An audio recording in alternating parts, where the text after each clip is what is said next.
Hello and welcome to Huddersfield Town's preview show in association with Sportsbroker ahead of today's game against Sheffield Wednesday. To help us preview the action, I'm delighted to say I'm joined by Huddersfield Town legend Andy Booth, Dom Howson from Yorkshire Live, and Stephen Chicken, also Yorkshire Live, but the Huddersfield Examiner. How are you all? You okay? Thank you. Thank you. Very good. Super. Thank you. Excellent. Steve, I'll start with you.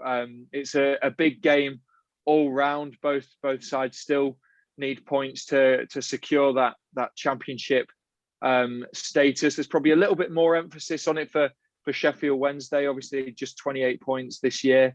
Our win on Saturday just makes it that little bit more comfortable, doesn't it? It does. Yeah, I think this time last week you would have looked at this as a must-win for Huddersfield Town, whereas now I think you'd probably say it's definitely a must-win for Sheffield Wednesday, but maybe less so for Town. But you know they're not there yet. It's 41 points, which is very welcome, and you suspect that this year you might not need to get to the 50, but you still want to get safe as quickly as you can. So yeah, big game. I think definitely don't lose. It's the message. What's the feeling in the Sheffield Wednesday camp, Dom, ahead of this? Well, in terms of form, it's not looking too clever right now with 7 defeats in a row. It's their worst run since December 2012. They've lost 8 of the last 9. But it's a funny one in the sense of that there's, I think, more optimism around the place now that Darren Moore has come in, and in 2 of the 3 matches that he's taken charge of, I think people would say that they've acquitted themselves pretty well, and you can see that there's a clear identity and style of play to how he wants to go about his business. And so I think that in the long term, it's going to prove a very shrewd appointment. But I think that we may be in for some more short-term pain for long-term gain. I mean, Boothie, these are the games that the players live for, a real battle between 2 local rivals going for vital points. Yeah, it is. And we always say it's just the Patriot fans out there, aren't they? Because, again, a local derby, we'd love to be all there to watch it. But yeah, it's a great stadium. We all know Hillsborough, fantastic history, and Carlos and the lads will be going there, like Steve said, full of confidence.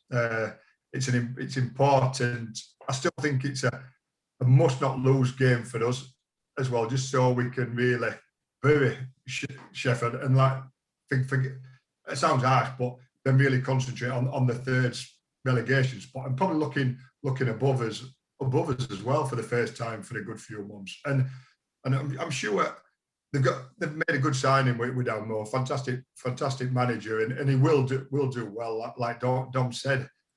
Hopefully, as for me, I'm not a neutral. I'm obviously more on the other town side, but I'd love to see Sheffield get out of it as well. A great club, and they shouldn't be down where they are, and obviously looking for relegation. So hopefully, starting on after today's game, hopefully Wednesday can pick up the points that keep them up. But if we can get something tomorrow, if we get a point, 4 points in the week, it will have been a fantastic week for us. And I think on Friday night when you sat there looking at the weekend, 2 difficult away trips, and it just shows the importance of getting a win down at QPR.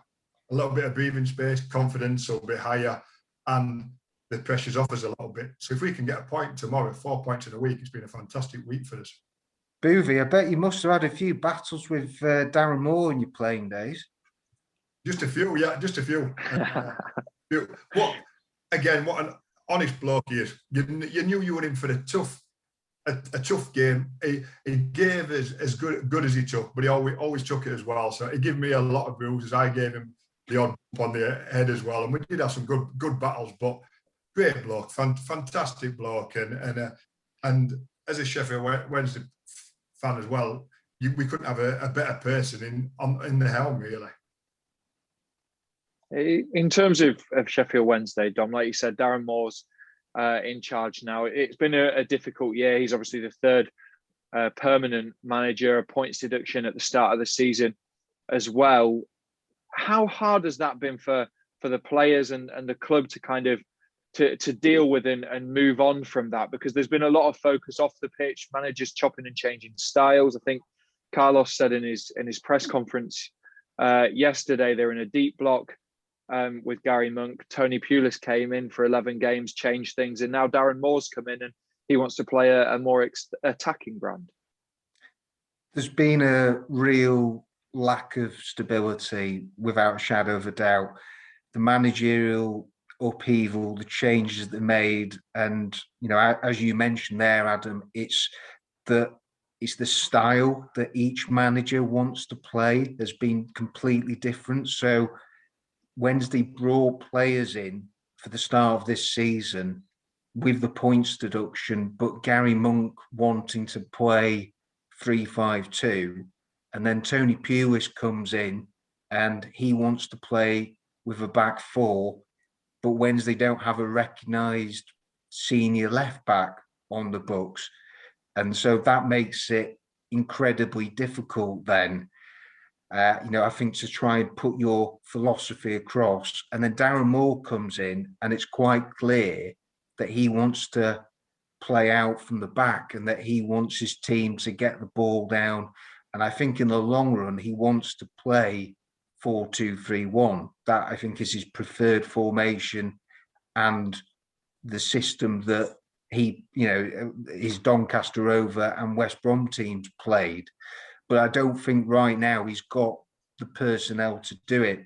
But there's no doubt the points deduction, that's been hanging over the club all season, and they've been playing catch up. And I think it's psychologically very difficult, to try and overcome that. And they've only been a couple of times outside of the relegation zone all season. And you're looking at it with 11 matches to go. They're going to have to string promotion-winning form to stay up now. You're talking they need 6 to 7 wins starting, I would suggest, against Town. So they've got it all to do. And it's been an incredibly difficult season for everybody connected at the club. Yeah, and with that in mind, Steve, obviously, like Dom said, Darren Moore wants to play a 4-2-3-1. It's his preferred formation. Do you think that will play on the mind of Carlos Corberán? Do you think that might change the way that we've been set up recently? He always makes tweaks, doesn't he? And he said after the QPR game that they sort of were playing in his mind a bit, and he was trying to work out how best to set up against them. But I think he's settled on this 3-5-2 is a formation that seems to be working, come what may. And I think we've seen that Town have previously this year have sort of adapted their shape based on what the opposition are doing. I feel like, respectfully, probably Sheffield Wednesday is a game where Town should be imposing themselves on the opposition, even if they're away from home. And if that means sticking with the three at the back, even if earlier this season he might not have gone with that, then I think that might be the way to go, because they've been so much more comfortable and so much more assured playing in that style over the past few games, particularly the last two, where they've obviously kept 2 clean sheets for the first time in a long time, since December. So yeah, it's I'm sure that there will be more tweaks and more adjustments. It'll be interesting to see who plays up front, for instance, because we've obviously had a bit of chopping and changing there between Yaya Sanogo and Isaac Mbenza, and they were different tools for different jobs. It'll be interesting to see which way he goes, if he sticks with a partner for Fraser Campbell, which of those two gets the nod. But yeah, I would hope to see, personally, more of the same, because they looked a lot more at home playing this style and this system over the last few games. It's interesting, Boothie, isn't it? The last 3 games, we spoke a lot about aggression on the pitch, determination. fight. It's exactly what you need when you're in the position that we've been and the run that we were on since the turn of the year. And the last 3 games, it's all kind of clicked into gear in terms of that front and the formation suiting the personnel that are fit and available. Yeah, it does. And like Steve said, it helps when you're keeping clean sheets and you're not conceding. What's that, 1 goal in three games? And you're always on the upper hand there, because you're never chasing the game. If you can keep a clean sheet, then like we saw on Saturday, I thought first 20 minutes we started very well. Then QPR came into it, and we look well. We look good in defence. I thought we looked strongest we've been. Obviously, the system that we used over the last couple of games is working, and Ryan pulled off 2 couple of great saves again, which he has done 2 or 3 games now, which has really kept us in it. And then the second half, and Benza came off. I thought Dwayne Holmes came in, did ever so well.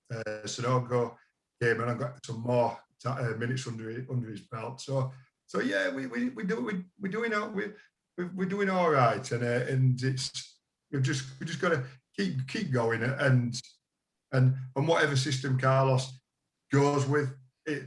The lads, they'll have been training. I'm sure they'll have had 3 or 4 days of it now. I'm sure they'll have probably had them in Sunday again. Don't seem to have many days off, so they'll be fully ready for Sheffield Wednesday, whichever system they play. Yeah, and Jonathan Hogg was a big boost back as well, wasn't he, Boothie? You could see straight away on the pitch he was marshalling the back 3, telling people where to go, blasting the occasional player every now and again. Yeah, I've said a few times, we don't have that many leaders in the club. And Oggie's obviously, when Schindler's out, is the captain, but he's the vocal point of the team. And probably absolute phase as a talker, but when you need somebody in the art of defence and that midfield, and Oggie's your person. Vallejo's done ever so well stepping in for Oggie, but I can't imagine him being the talker and commanding the players. So it just showed. And yeah, he's a good player, he's Oggie, but you do miss his presence as well, and he's talking and leading the side, and that's what you need, especially when you are struggling at times and you are in a bad run. You need your senior players to step up, and sometimes because we've got a lot of young lads in that team. So when you see players like Oggie helping them and nurturing them along, it's a massive help to you. It's interesting you say that about leaders, actually, Boothie, because Steve and I at halftime at QPR had a chat about actually hearing more voices, didn't we, Steve? On the pitch, you could hear Ryan Schofield a lot more than what you could have done a month ago. Richard Keogh, he was notably heard in the stands as well. You started to hear, didn't you, Steve, a few more voices rather than 3 weeks ago, where the only person you could hear was Richard Stearman. Yeah, I think that's exactly right. And it comes with confidence a bit. I think you obviously, you need those voices more when things aren't going well, weirdly, I think a lot of the time. But you tend to hear them more when things are actually going well, because players feel confident saying what they should be doing. You don't have heads dropping, it's never a good sign when you sort of get that ghostly quiet side sort of going through games. So that's been really encouraging to see. And yeah, I think you're right to sort of single out Hoggy, because he's been such an important player whenever he's played this season. And Alex Vallejo did really well against Cardiff. David Hartrick, who does the podcast Need to Be with us, actually would argue in favour of putting Vallejo in for this game rather than Hoggy, but I'm less convinced by that. I think he's such an important player, and brings so much to the side organisationally, but in what he does himself as well. I think people always talk about Hoggy off the ball, and I think sometimes he doesn't get the credit for some of the stuff he does on the ball at times. I thought his movement in particular early on against QPR, he was sort of exchanging positions with players a lot more than we've seen recently. And I thought as a midfield unit, they looked a lot better at QPR. And to be fair, against Cardiff as well, with Vallejo in the side, than they had done for a long time. I could see you a moment ago there, Dom, shaking your head about the suggestion that Jonathan Hogg comes out of the team. Well, I think it would be a bonus for Wednesday if Jonathan Hogg didn't line up in midfield, that's for sure. But yeah, as Stephen's saying, he's been such an integral player for Town for years, and he brings so much, off the ball, on the ball. I think, his experience, especially right now, and I know that Town's record without him, isn't so clever. So I would be very surprised, if Jonathan Hogg doesn't play. That's for sure. Yeah, you'd probably be one of the first names I'd imagine on the team sheet at this moment in time. Don, we spoke about Huddersfield Town, the leaders, the form that we went through earlier in the year. Like you mentioned, Sheffield Wednesday, they've lost 7 successive games. The last win came against Wickham early February. What's the feeling among the players at this moment in time then? Because I can imagine they're a little bit more revitalised with Darren Moore coming in, but equally when you go on a run of form like Wednesday have, and like we know at Huddersfield Town, it's very difficult to come out of that. I think they're still hopeful that if they get one positive result, that they could turn the corner, and so if they can turn over Town, and then it potentially would close that gap down at the bottom. It would bring them closer to Town themselves. It gives them hope, and that's it. I think that the players, that they're very happy with the approach and the way that Darren Moore wants them to play, and it's that trying to be more aggressive and on the front foot. There was a period when Tony Pulis was in charge for 10 matches and it was very negative. It was ultra cautious. And really what Darren Moore has done is I think he's removed the shackles and he wants the attacking players to express themselves more. And the key for Wednesday is they have to get the best out of their attacking players, and that arguably their standout man is Barry Bannon, and so he's the one that can dictate play from midfield. And it's been a bit of an up and down season for him, but you're still looking at him for that creative spark. And so if Town give him time with his left foot, his passing range, that vision that he's got from playing in the sort of deeper midfield role, if Town don't shackle him, then he's someone that I think that could cause them a lot of problems. Yeah, sorry, sorry, Adam. A good thing as well, and it might sound silly, at Hillsborough, and I mentioned it earlier, it's a pity, but the fans out there. So it's just Darren Moore and the squad. So they're having a bad spell, lost 7 on the trot. If it started to go wrong on tonight, and you feel it at Hillsborough, well, any club, when you're on a bad run and you're down there, the fans start getting on the backs of the players. So with no fans there, it does help the players quite a lot, actually. It's just them. And with Darren Moore being a new manager, he'll be saying, let's all stick together. We're in it together. We can get out of this. And then you can say that as much as you want, and then once you go out there and you do a bad pass or you let a goal in, you miss a chance, fans start getting at you, then you see the confidence sap out of you. If you do a bad pass tonight or next game, no fans are there to have a go at you. So it's just encouragement. So I think with the fans not being at Hills, I've played there, and there's been times where fans have been getting at me and the rest of the team, and it's difficult. It's a big stadium, big crowd, but they're the same as every fans. Every fans want to see the team win, and when they're not, they are critical. So it does help, I think, and I think it'll help Wednesday towards the end of the season that no fans are in there. It is a really good point, actually, because I think if fans were in there, it would be a very toxic atmosphere. The way that things have gone the last few years for the team, and there's been a steady decline really since the loss to Town in the playoff semi-finals in 2017. There's no getting away from it that their league position each year. It's just got worse. And, even without the points deduction, the team would still be in the bottom three. And the cliche of the table doesn't lie. Well, the fact is that Wednesday, they haven't, they're one of the lowest scorers in the league. And with all the chopping and changing that they've had, that's what's made everything sort of very challenging, and it's all really snowballed for them. Yeah, and I suppose, Steve, everyone, when you speak about Hillsborough and playing away at Sheffield Wednesday, it's that playoff semi-final that everyone rightly thinks about. But prior to that, we haven't won at Hillsborough in normal time for a number of years now.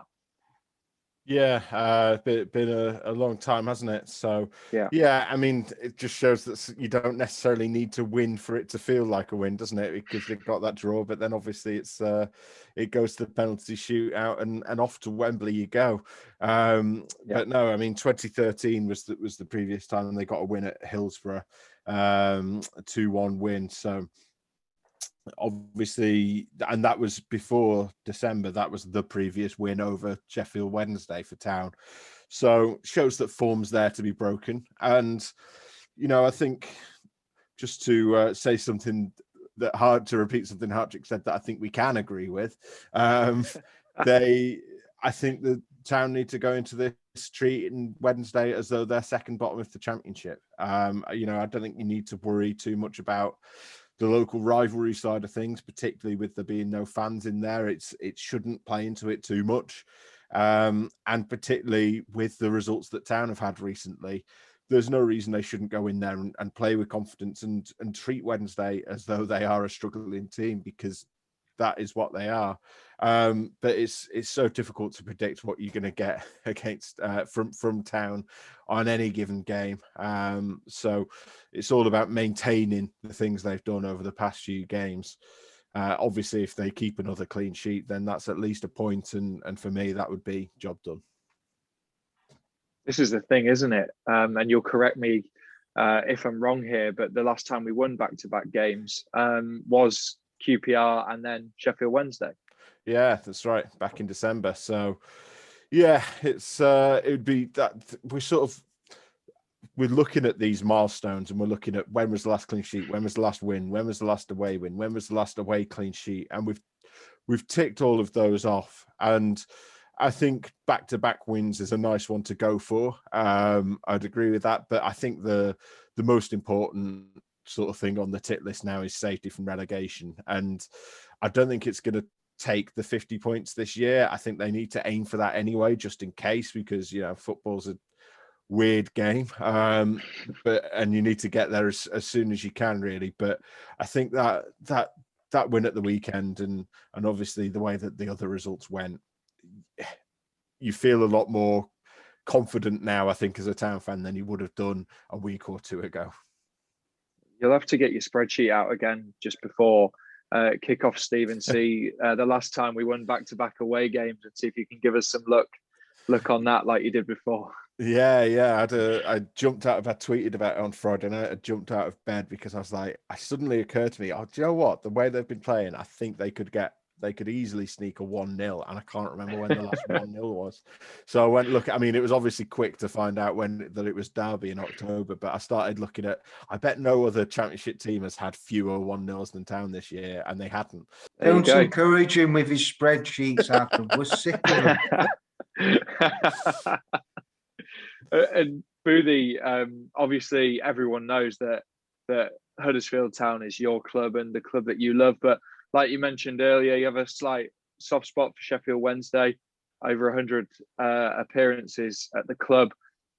Was it a big decision to leave Town and go to Wednesday?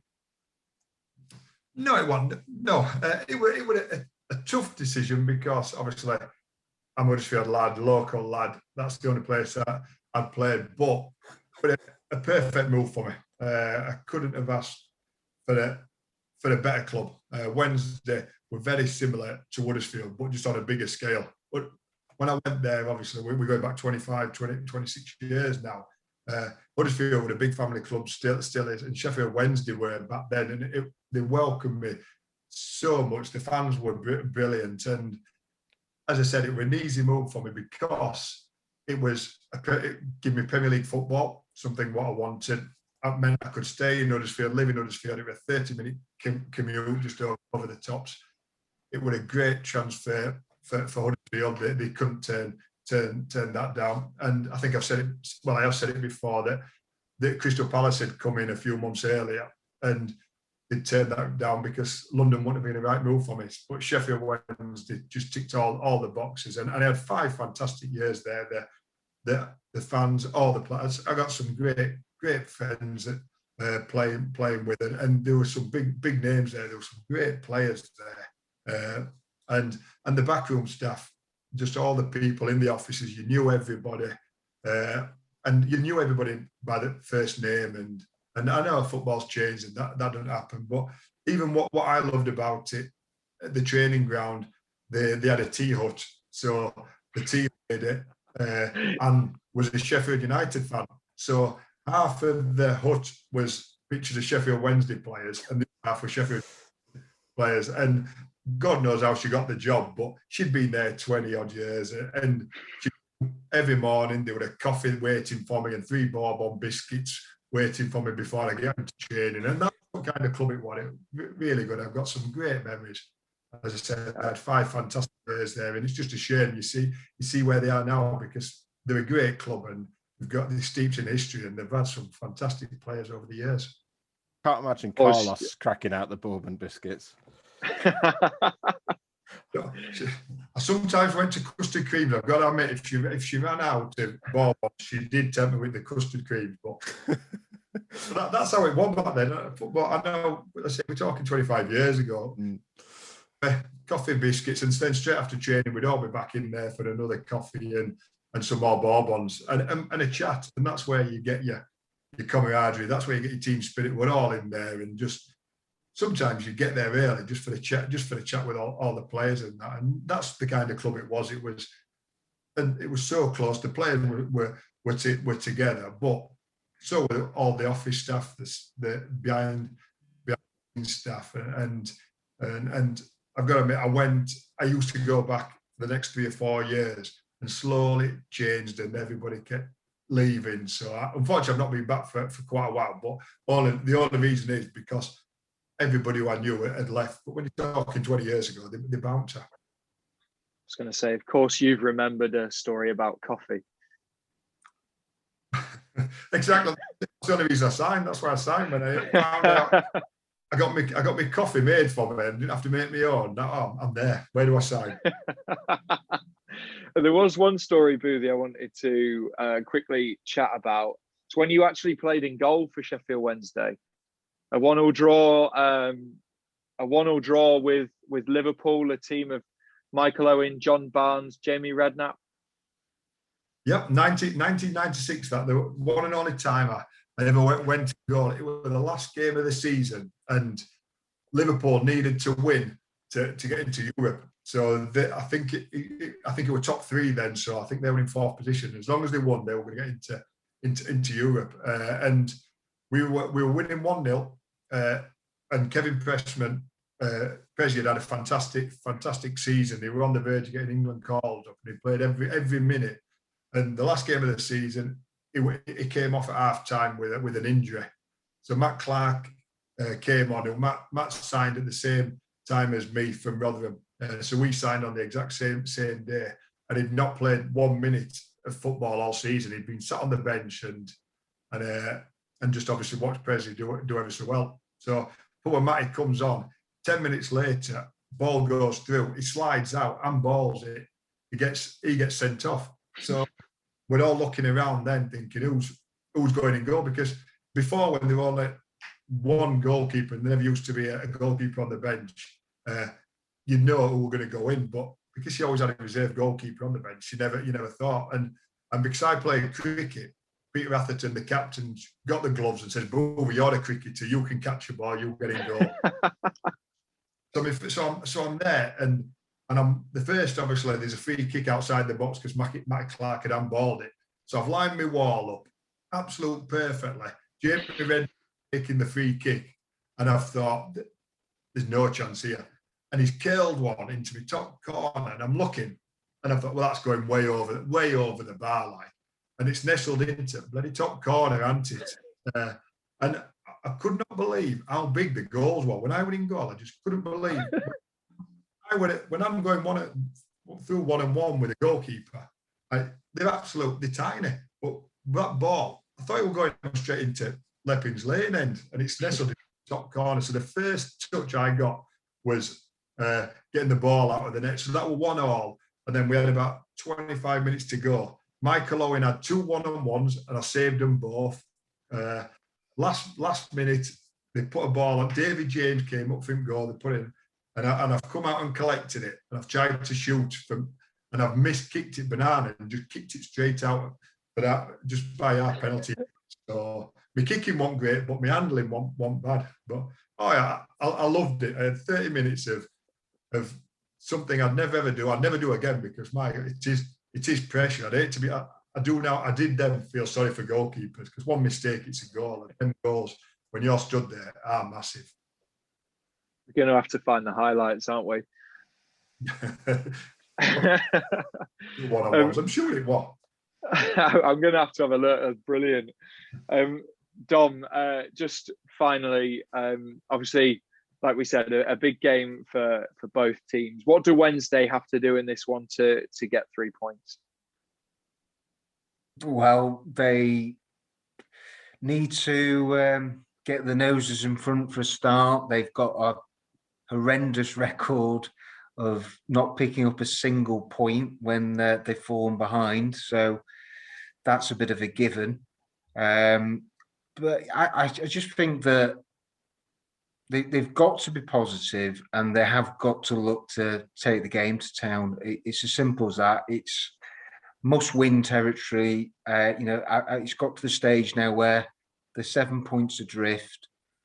They've got to go for it, and this is one of those fixtures that they have to be targeting and looking to win, to try and get some momentum.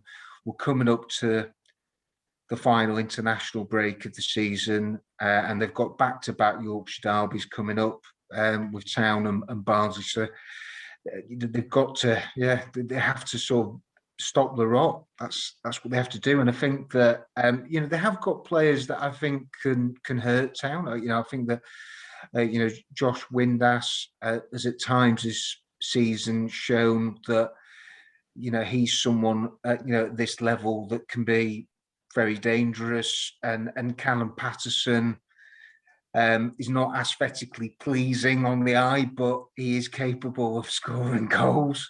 He's shown that this season, and he's their top scorer. So I think that for Wednesday, they've also got Jordan Rhodes, who in the first half on Sunday against Norwich, that's probably the best that Jordan's played in a long time, and he'd be, I'm sure, itching to be involved tonight. And he's someone that, again, if they can provide him with the service and ammunition from the wide areas, that I think he could also cause Town a few problems. But it's as simple as this, that they have to win. And Steve, vice versa. I mean, they've got to take their chances is the first thing. Obviously, Town have not scored many goals. Have been looking at it here, and since the turn of the new year, the only games where they've scored more than one have been the Swansea and Wycombe games. So you still feel like this is a team that is, weirdly, even though they hadn't had that 1-0 for a long time, more likely to sneak it 1-0 than go and win 3-0. So taking your chances and keeping it tight at the back, and that sounds like a massive simplification of the game, but that is what it's about for Huddersfield Town. It's about keeping it simple and doing the fundamentals well, and we know that they can beat teams if they do that, and they would fancy themselves to beat Sheffield Wednesday if they get those fundamentals right.